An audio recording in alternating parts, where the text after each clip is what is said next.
عليكم ورحمة الله وبركاته. نحمده ونصلي على رسوله الكريم.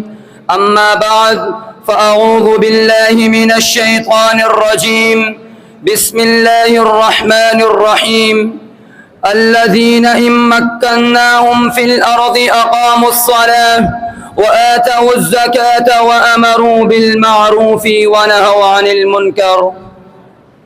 ارباب علم و دانش، 14 اگست 1947 27 رمضان المبارک کو اللہ رب العزت نے مسلمانوں کو ایک الگ ریاست پاکستان کی صورت میں عنایت فرمایا، جس کا آغاز بر صغیر پاک و ہند میں ہندوؤں کے متعصبانہ رویے سے شروع ہوا۔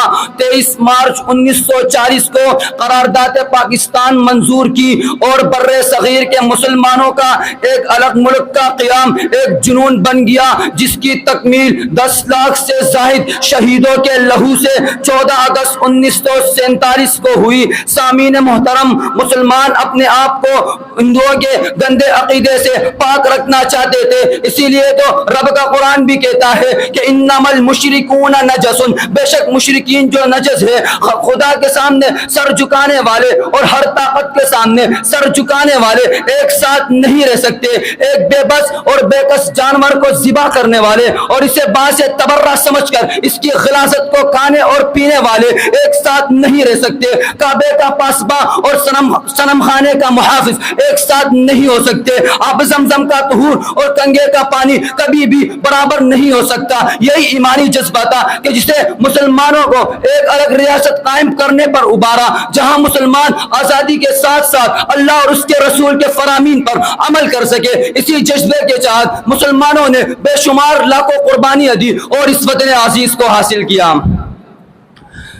میرے بھائیوں، وطن عزیز کو حاصل کر لینا اصل کامیابی نہیں، بلکہ اصل کامیابی تو تب ہے کہ وطن عزیز کو حاصل کرنے کے بعد اس کے مقاصد اور تقاضوں کو عملی صورت میں ڈالا جائے، جن مقاصد کو رب نے قرآن میں ذکر کیا ہے۔ رب کا قرآن کہتا ہے الذین ان مکناہم فی الارض اقاموا الصلاۃ وآتوا الزکاۃ وامروا بالمعروف ونہوا عن المنکر۔ نماز کی ادائیگی، نماز کی پابندی، زکوٰۃ کی ادائیگی، امر بالمعروف اور نہیں عن المنکر کا فریضہ سر انجام دے۔ سامعین محترم، آج ہم پاکستان کو آزاد کرنے کا مقصد بلا چکے ہیں۔ جب ہم نے اس کو آزاد کرایا تھا تو ایک نعرہ لگایا تھا کہ پاکستان کا مطلب کیا لا الہ الا اللہ، مگر افسوس آج یہ نعرہ ہمارے ملک کے ہواؤں میں، فضاؤں میں، صداؤں میں گونجتا تو ہے، مگر عمل کوئی نہیں۔ ہم نے قرآن کو چھوڑ دیا، دین کو چھوڑ دیا، اور پھر ہم کہتے ہیں کہ ہم آزاد ہیں، بلکہ ہم آزاد نہیں، سراسر قید ہے۔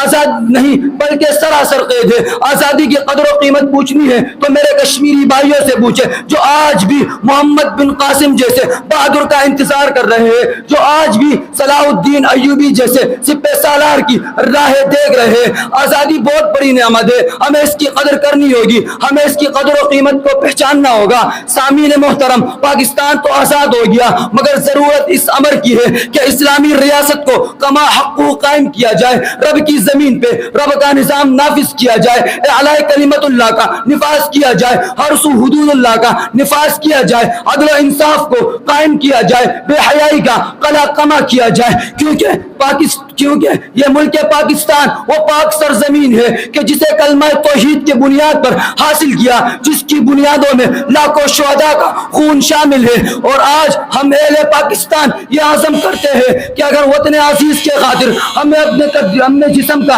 ایک ایک قطرے کا خون بھی بہانا پڑے تو انشاءاللہ ہم وطن عزیز کے لیے بہائیں گے، کیونکہ ہم اپنے دیش کی پہچان کو مٹنے نہیں دیں گے، یہاں اسلام کا پرچم کبھی جھکنے نہیں دیں گے۔ السلام علیکم ورحمۃ اللہ۔